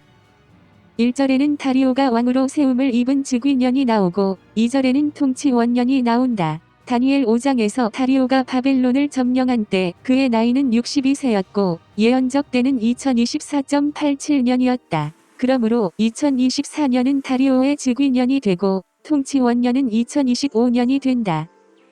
70년 저녁 제사 드릴 때쯤 다니엘은 이때에 예레미야 선지자에게 알려주신 그 연수를 깨달았다고 하였고 그 연수가 70년이라고 하였다. 이 70년을 에스겔 성전 지대 시간으로 바꾸려면 연산자가 있어야 한다. 70년을 언급하기 전까지 다리오 즉위년 1년, 통치년 1년, 총 2년을 언급했다. 그리고 21절에는 저녁 제사 드릴 때가 나온다. 다니엘은 그날 금식하며 기도를 하고 있었다고 하였으므로 다니엘은 아침부터 저녁까지 한나절 동안 기도를 하고 있었던 것이 된다. 하루는 특별한 연산자가 없을 경우 예언적 1년으로 계산하고 한나절은 하루의 반이므로 0.5년이 된다. 다리오 연대에서 나온 2년에 0.5년을 더하면 2.5년이 된다. 왕의 연대도 특별한 언급이 없을 경우 그대로 년수가 되기 때문에 이 2.5년은 그대로 시간의 연산자로 쓰일 수 있다. 70년을 2.5년으로 나누면 28년이 된다. 이 예언의 시점이 2025년이기 때문에 2025년부터 거꾸로 28년을 적용하면 그 시작해는 1997년이 되는데 1997년은 에스겔 성전지대에서 안뜰이 시작하는 해이다. 7주와 62주 연산자, 70주 예언의 경우 연산자가 특별한 방식으로 나타나 있다. 25절에 보면 7주와 62주의 끝에 기름 부은 왕이 일어날 것이고 이 기간 동안 성이 중건될 것이라고 하였다. 이 예언의 특별한 점은 7주와 62주라는 두 기간을 사용하였지만 이때 일어날 일들은 둘로 나누어서 설명하지 않았다는 것이다. 즉, 이것만으로 보면 굳이 두 기간으로 나눌 필요가 없었다는 것이다. 그런데 이렇게 나눌 필요가 없는 것을 일부러 나눈 것은 두 기간 중 하나가 자체 연산자로서 사용될 수 있다는 것을 보여준다. 7주 7과 62 중 하나가 연산자가 될 수 있다면 에스겔 성전지대에서 가로 세로를 이용하여 시간의 연산자를 만드는 방식에 따라서 귓수가 앞수를 연산하는 연산자가 될 수 있다. 7과 62를 가로와 세로로 보고 세로를 이용해서 가로 길이를 계산하는 방식이다. 62에 0.14를 곱하면 8.682 되고 8.6, 8로 7을 나누면 7이 상징하는 시간의 길이는 0.8년이 된다. 62주 25절과 26절의 수를 한 리스트로 보면 7, 62, 62가 되고 이것도 에스겔 성전지대에서 가로와 세로를 가지고 높이를 계산하는 방식을 따라 계산할 수 있다. 7과 62를 합하면 69이고 69에 0.14를 곱하면 9.662 된다. 9.66으로 62를 나누면 6.412 된다. 7주와 62주 25절에 나온 7주와 62주는 6.41에 0.8을 더한 7.21년이 되고 26절에 나온 62주는 그대로 6.412 된다. 예루살렘 중건령. 안뜰의 성전 중건령 70주 예언의 시작점은 예루살렘 중건령이라고 하였다. 예루살렘 중건령은 에스라서와 학개서에 나오는데 다니엘 9장의 시대를 메대의 다리오 왕의 시대로 나타냈기 때문에 에스라서에 나오는 중건령들을 여기에 직접 적용할 수 없다. 그래서 다니엘 9장 안에서 예루살렘 중건령으로 쓰인 기간을 따로 찾아야 하는데 그 기간은 저녁 제사 드릴 때라는 말에서 찾을 수 있다. 만약 단순히 한나절을 나타내려 하였다면 아침부터 저녁까지라고 했어야 하는데 해 지는 시간도 아닌 저녁 제사 드리는 때를 언급한 것은 저녁 제사 드리는 시간이 특별한 시점을 나타내고 있다는 것을 나타낸다. 히브리 시간은 아침 해 뜰 때를 0시로 해 지는 때를 12시로 보고 그 사이 시간을 12시간으로 나눈 것이다. 저녁 제사 드리는 때인 제9시는 오후 3시이다. 저녁 제사 드릴 때를 시간을 나누는 시점으로 사용한 것과 다니엘이 하루에 3번 기도하였다는 것은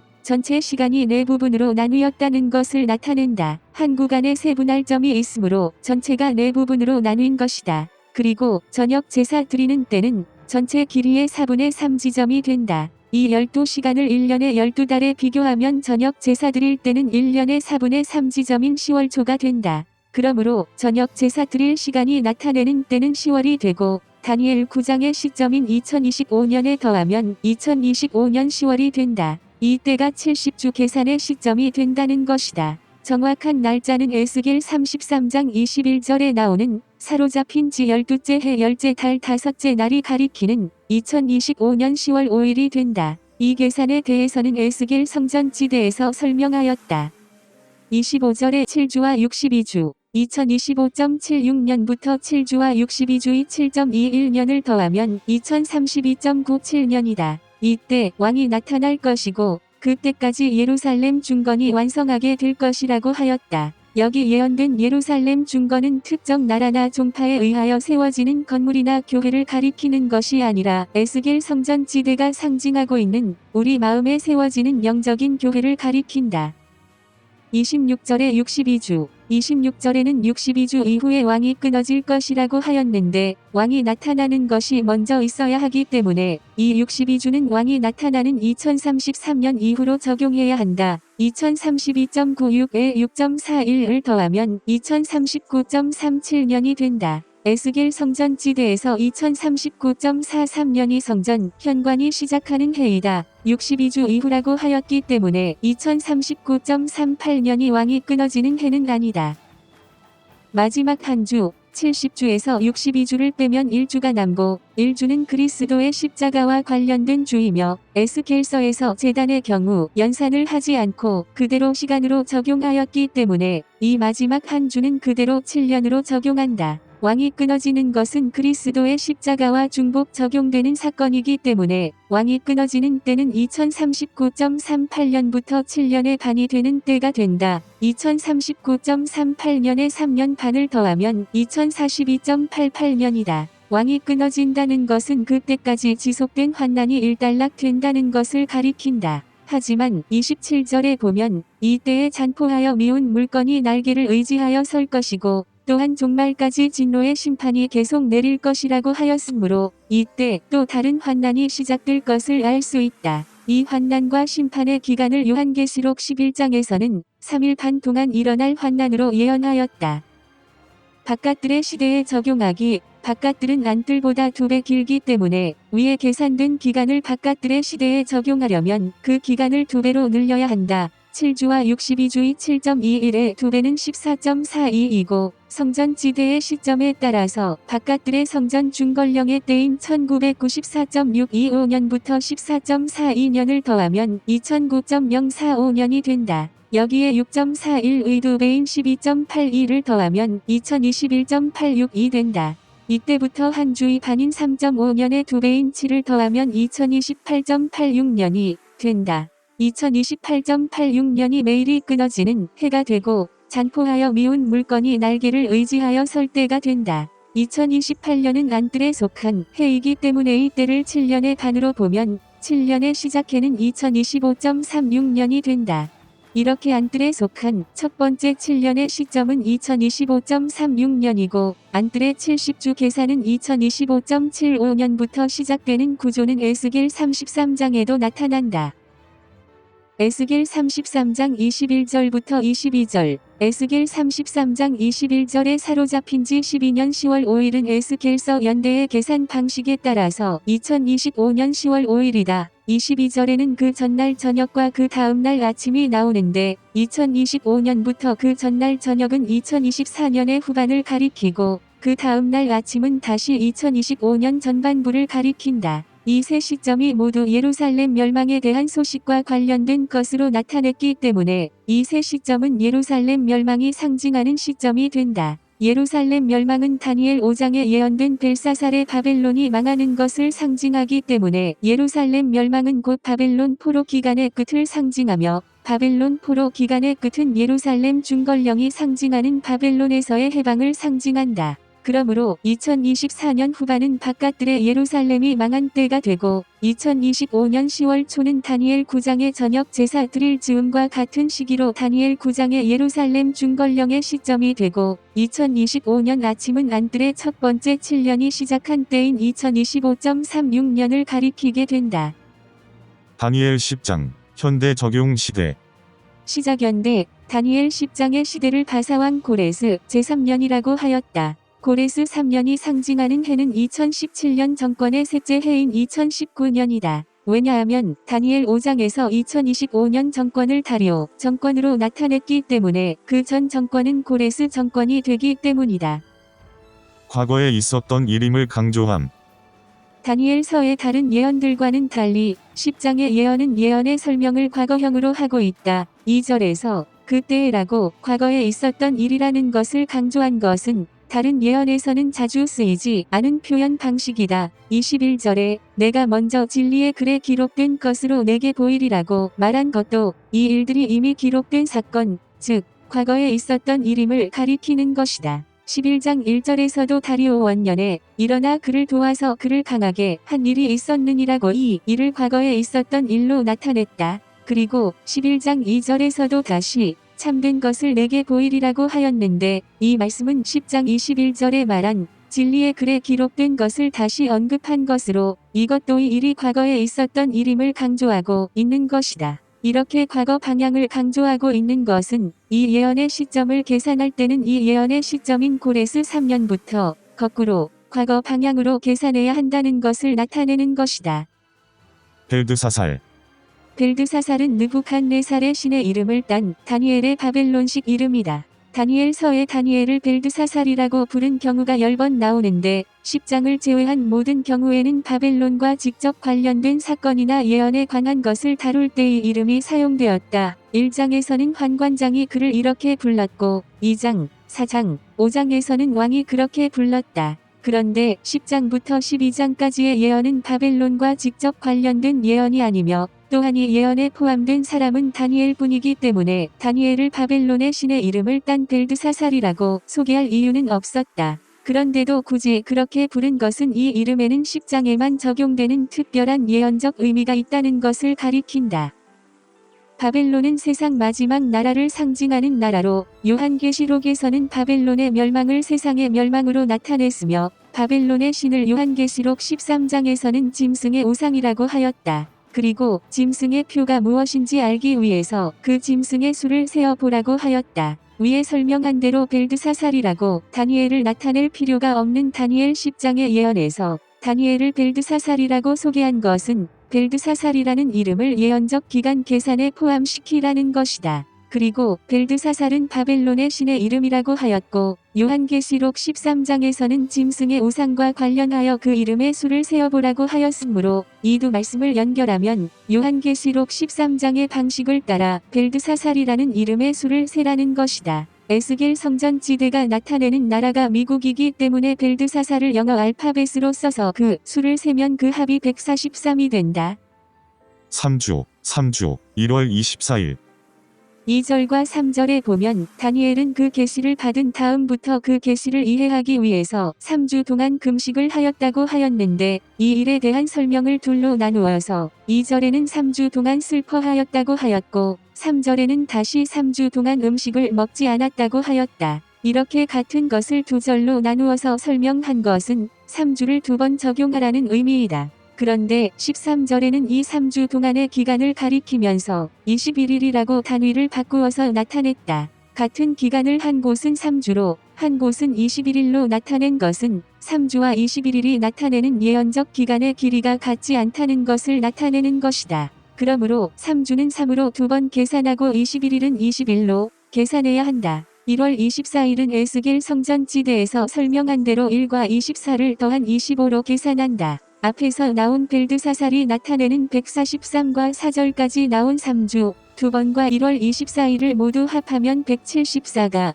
되고 174는 에스겔 성전지대 시간으로 24.36년이 된다. 고레스 3년이 2019년이고 위에서 설명한 대로 이 기간을 거꾸로 적용하기 위해서 2019년부터 24.36년을 빼면 1994.6년이 된다.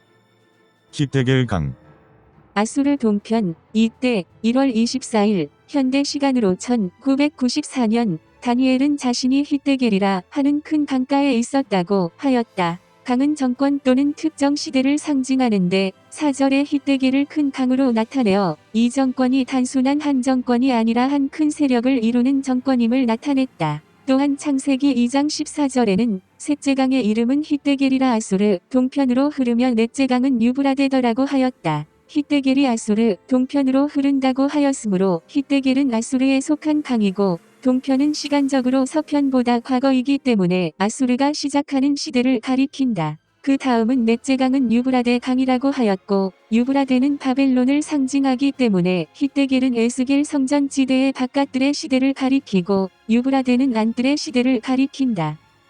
세마포 입은 자 5절부터 보면 다니엘에게 온 천사의 모습을 기술하였는데 그 천사는 세마포 옷을 입었고 허리에는 우바스 정금띠를 띠었고 그 몸은 황옥 같고 그 얼굴은 번갯빛 같고 그 눈은 횃불 같고 그 팔과 팔은 빛난 놋과 같고 그 말소리는 무리의 소리와 같았다고 하였다. 금, 황옥, 횃불은 모두 황색 계통이고 에스겔 40장 3절에 성전지대를 측량하러 온 자의 모습도 놋같이 빛났다고 같은 계통의 색으로 나타냈다. 에스겔 성전지대 담이 위치한 해도 1994년이다. 에스겔 1장에서는 내 생물의 바퀴의 색이 황옥 같다고 하였고 내 생물의 모양을 횃불과 번개로 나타냈었다. 세마포 옷은 에스겔 9장 3절에 인을 치는 자가 입었던 옷으로 이 시대의 심판의 기간이 포함되어 있다는 것을 나타낸다. 우바스 정금은 이사야 10장 9절에서 우상을 만들기 위하여 사용된 것으로 다시스의 은박과 우바스의 금은 바깥들 시대의 두 우상을 나타낸다. 얼굴, 땅, 손바닥, 무릎 다니엘이 일어나는 과정, 과거로 적용함. 계시를 설명해주러 온 자의 목소리를 다니엘이 들었을 때에 다니엘은 얼굴을 땅에 대고 깊이 잠들었었다고 하였다. 그리고 이렇게 엎드렸다가 일어나는 과정에서 다니엘은 먼저 무릎과 손바닥이 땅에 닿은 상태로 잠시 있다가 일어났다. 보통 서 있는 자세가 시작이 되고 그 다음 다른 자세로 바뀌는 것이 일반적인 순서인데 여기서는 시작이 엎드려 있는 자세이고 그 다음 일어나는 순서로 되어 있다. 이렇게 일반적인 방식을 거꾸로 나타내고 있는 이유도 여기 나타내고자 하는 기간이 그 시점에서 과거로 적용된다는 것을 나타내기 위한 것이다. 얼굴, 무릎, 손, 얼굴. 처음에 다니엘의 얼굴이 땅을 향한 채로 엎드려 있었다는 것은 이때가 예언의 현재 시간이라는 것을 나타낸다. 그 다음 무릎과 손이 나왔고 다시 얼굴이 나온 것은 이 시점까지 새 정권이 있었다는 것을 가리킨다. 1994년은 클린턴 시대에 속한 해이고 그 전에는 부시, 그 전은 레이건 시대이다.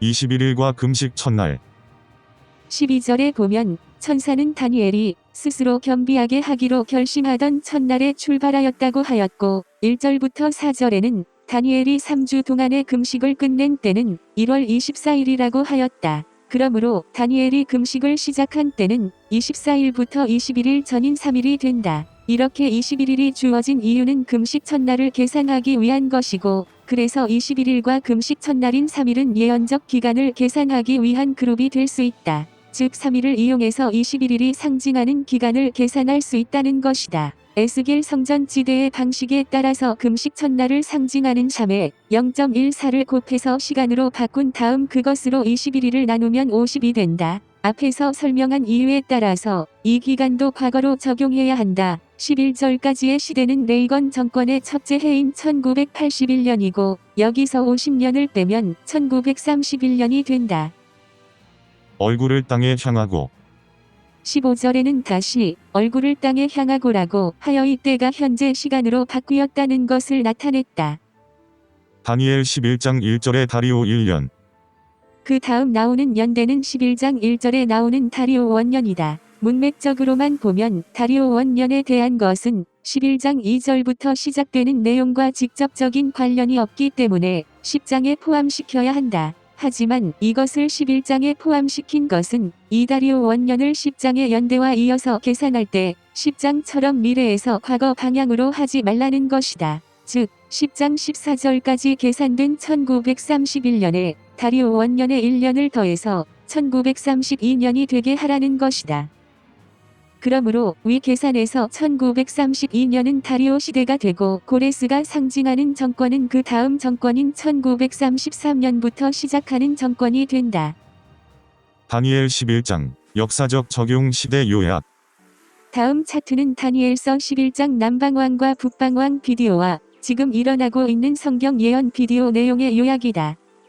첫째 적용 고레스 왕부터 나폴레옹 시대까지 둘째 적용 나폴레옹 시대부터 세상 끝까지 에스겔 성전 지대 적용 1933년부터 세상 끝까지 다니엘 11장 2절부터 4절 보라 바사에서 또 새 왕이 일어날 것이라고 하였다. 1933년이 고레스가 상징하는 정권이고 1933년은 루즈벨트 대통령 시대이므로 이 새 왕의 첫 번째 왕은 루즈벨트 다음에 있을 새 대통령을 가리킨다. 루즈벨트 다음은 트루먼 정권이고 다니엘 11장 남방왕과 북방왕에서 설명한 왕들의 순서에 따라서 그 다음 두 왕은 레이건과 부시이다. 그리고 넷째는 클린턴 정권이고 넷째 왕이 친헬라 왕국은 레이건과 부시 정권이 된다. 이 네 왕을 바사의 왕들이라고 하였고 시대적으로 헬라는 그 다음 시대인데 바사의 넷째 왕이 친 헬라가 그 전 시대 정권이 될 수 있는 이유는 레이건 부시 정권은 클린턴 정권 이후 부시 정권으로 이어지기 때문이다. 넷째 왕 다음에 일어날 한 능력 있는 왕으로 상징된 헬라의 정권은 부시 정권을 가리키고 그 이후에 전하, 사방으로 나뉘어진 네 정권은 차례대로 오바마, 트럼프, 바이든, 트럼프 정권이 된다. 아래 차트에서 얼굴, 팔, 무릎, 얼굴은 다니엘 10장에 나온 것이다.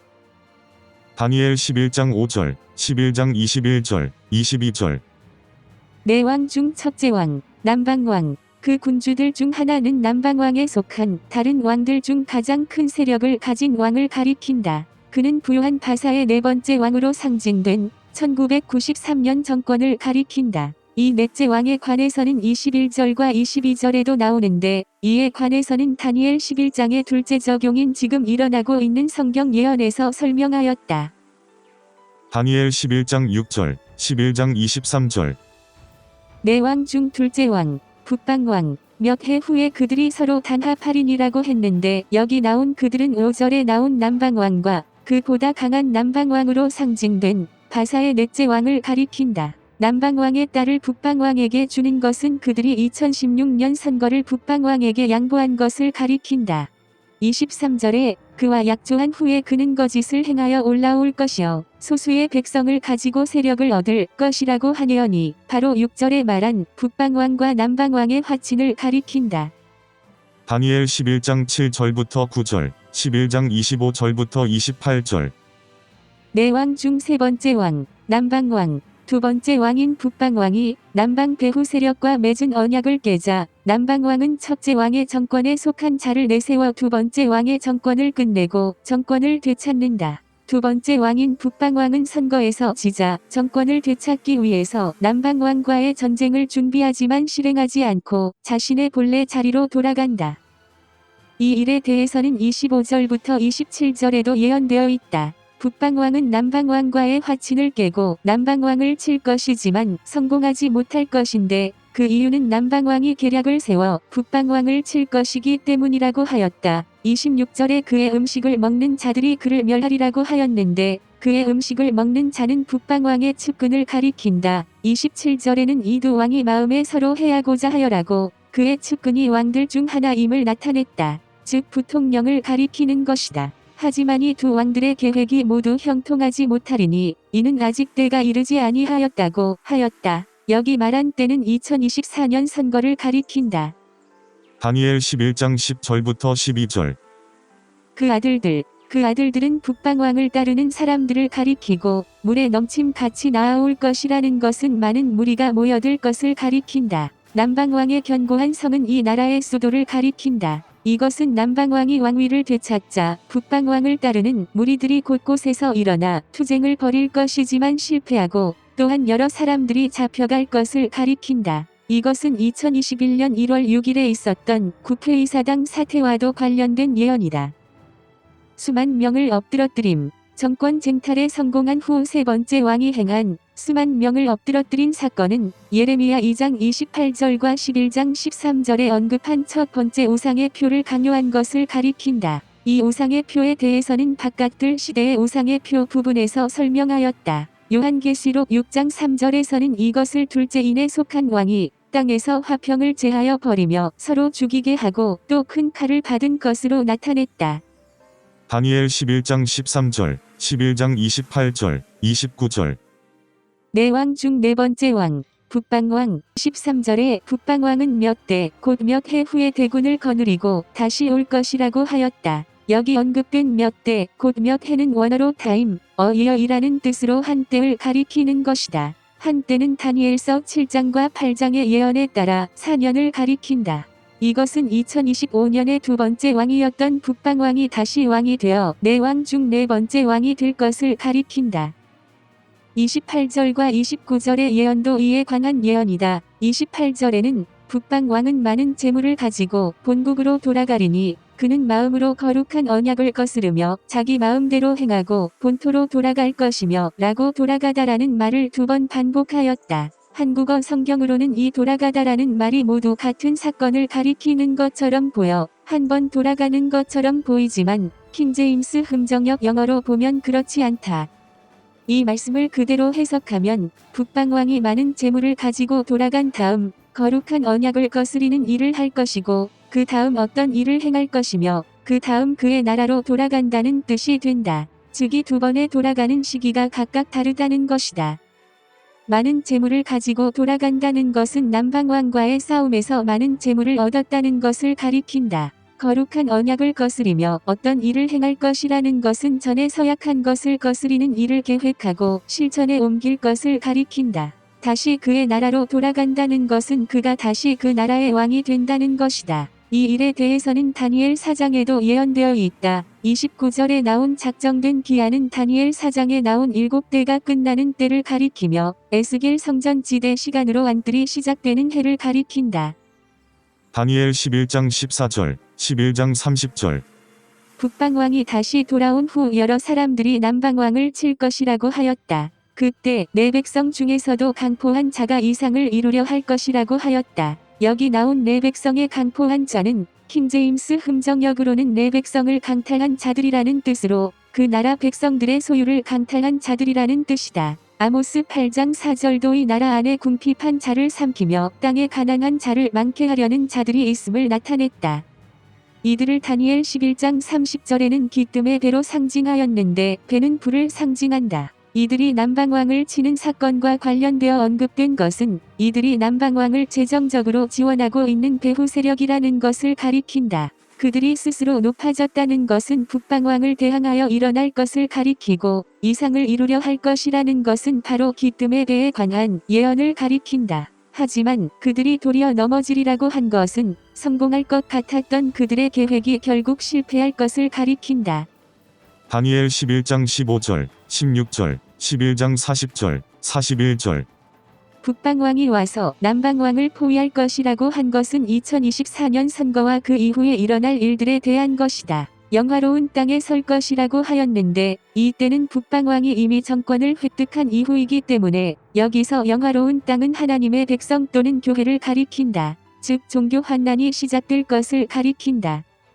40절의 마지막 때, 이 때를 가리켜서 40절에는 마지막 때라고 하였다. 이 때는 북방왕이 다시 돌아와서 네 왕 중 네 번째 왕이 된 2025년을 가리키는데 이 때를 마지막 때라고 한 것은 2025년은 에스겔 성전지대에서 애굽의 시대를 상징하는 바깥들 시대가 끝나는 때이기 때문이다. 41절에서도 그가 영화로운 땅에 들어갈 것이라고 하였다. 다니엘 11장 17절, 11장 41절부터 43절. 남방왕은 북방왕과 싸우기 위해서 전국의 힘을 다하여 나올 것이지만 그와 화친할 것이라고 하였다. 화친하는 방법으로 여자의 딸을 그에게 줄 것이라고 하였는데 이 여자의 딸은 호세아 10장에 언급된 송아지를 가리킨다. 이 송아지는 호세아 8장 6절에 이것은 이스라엘에서 나고 장인이 만든 것이라 참신이 아니니 사마리아의 송아지가 산산조각이 나리라고 하였던 둘째인의 우상을 가리킨다. 이 우상에 대해서는 바깥들 시대의 우상에서 설명하였다. 이 일이 이루지 못하리니 그에게 무익하리라고 한 것은 남방왕이 그들의 우상을 북방왕에게 물려주려 할 것이지만 그 계획이 실패할 것을 가리킨다.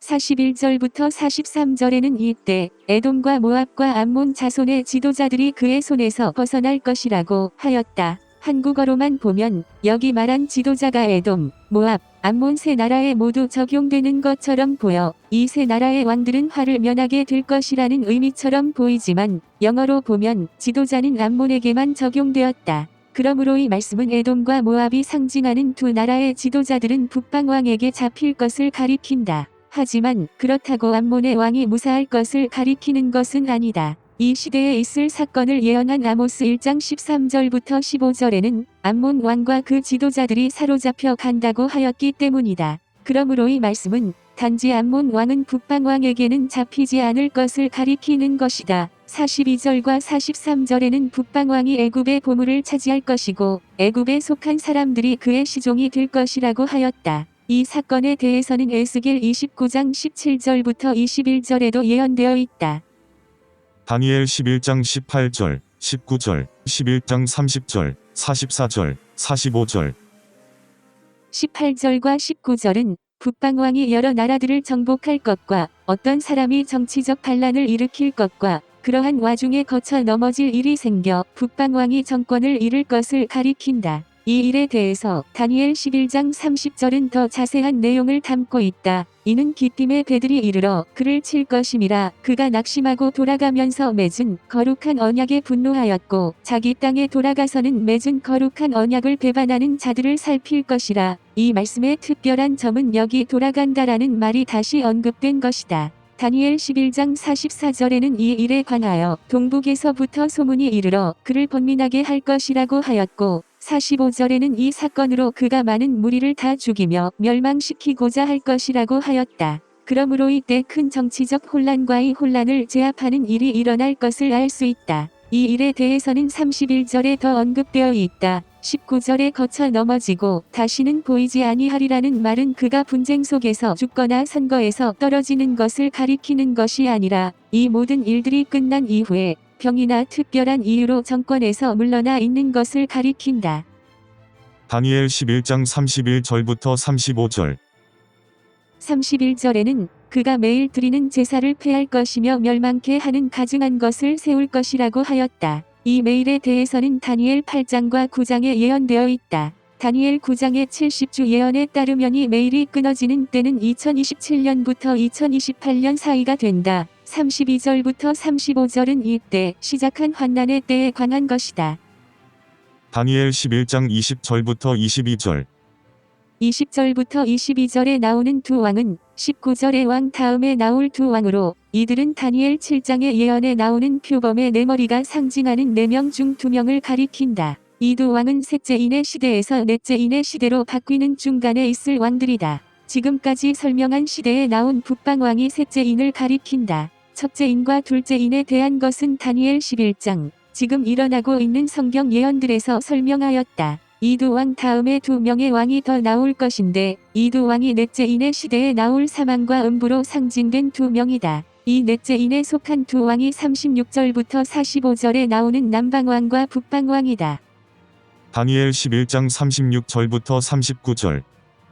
36절에 한 왕이 나오는데 이 왕의 특징은 어떤 신도 믿지 않고 모든 신보다 자신이 더 높다고 생각하는 것이다. 그러므로 이 왕은 어떠한 종교도 믿지 않는 무신론자이다. 그러므로 이 왕은 31절부터 시작된 환난을 만든 자가 아니다. 왜냐하면 31절부터 시작된 환난은 거룩한 언약을 배반하는 자들, 즉 하나님과의 언약을 배반하는 자들이 만든 종교적 환난이기 때문이다. 에스겔 8장에서는 이 거룩한 언약을 배반하는 자들을 성전과 제단 사이에서 동쪽 방향으로 태양신을 섬기는 자들로 나타냈었다. 이들이 동쪽으로 태양신을 섬겼다는 것은 그들이 태양의 날을 섬겼다는 것을 가리키고 성전과 제단 사이에 있었다는 것은 그들이 기독교의 한 종파라는 것을 나타낸다. 그러므로 36절의 왕은 31절과 관련된 왕이 아니라 다른 왕이다. 이 왕이 형통하기를 분노하심이 그칠 때까지 하리니 이는 그 작정된 일을 반드시 이루실 것임이라고 한 것은 하나님께서 이 왕을 사용하여 환난을 만든 자들을 심판하실 것을 가리킨다. 다니엘 11장 40절부터 45절. 북방왕과 남방왕이 바뀜. 마지막 때에 남방왕이 그를 찌를 것이라고 하였다. 여기서 말한 마지막 때는 세상 마지막 때라는 일반적인 의미도 되지만 에스겔 성전 지대에서는 안뜰의 시대에서 성전의 시대로 바뀌는 2039년을 가리킨다. 이때 남방왕이 그를 찌를 것이라고 하였는데 여기서 그는 36절에 나온 왕을 가리킨다. 여기 나온 남방왕은 다니엘 7장의 네 짐승이 나타내는 네 왕들 중 네 번째 왕을 가리키는데 이 왕을 북방왕이 아니라 남방왕으로 나타낸 것은 이 왕을 치러 올 36절의 왕이 바로 이 왕을 심판할 북방왕이기 때문이다. 성전 지대 바깥들의 시대에서는 애굽의 정권에 속한 왕들이 남방왕이었고 이 남방왕들이 바깥들의 시대의 환난을 만든 자들이었었다. 그리고 이 환난의 세력을 치기 위하여 사용된 왕이 북방왕이었다. 그렇기 때문에 안뜰의 시대에서는 거꾸로 환난을 만들 바벨론이 남방왕이 되고 이 왕들을 치러 올 36절의 왕이 북방왕이 되는 것이다. 다니엘 11장의 구조. 계시와 해석이 섞여 있음. 다니엘 2장, 7장, 8장의 예언들은 계시의 내용이 먼저 나오고 그 다음 예언을 해석해주는 부분이 나오는 구조로 되어 있는데 다니엘 11장은 따로 구분된 예언 해석 부분이 없고 1절부터 19절까지의 예언에 23절부터 30절의 내용이 더해지는 방식으로 되어 있다.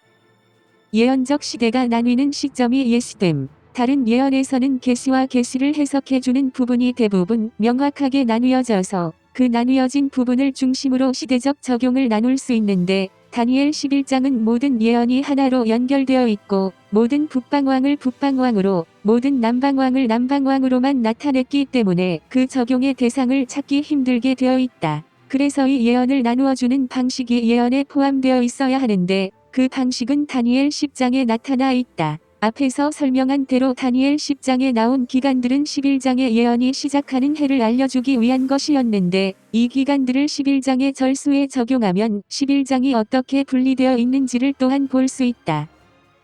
10장 1절부터 4절에 연속적으로 나오는 고레스 3년 1절, 3주, 2절, 3주, 3절, 1월 24일, 4절을 모두 합하면 34가 된다. 34를 다니엘 11장에 적용할 때는 2절부터 적용하는데 그 이유는 다니엘 11장 1절은 10장에 속한 것이기 때문이다. 2절부터 34절을 세면 35절이 된다. 이것은 2절부터 35절까지가 한 묶음이고 36절부터는 다른 묶음이라는 것을 나타낸다.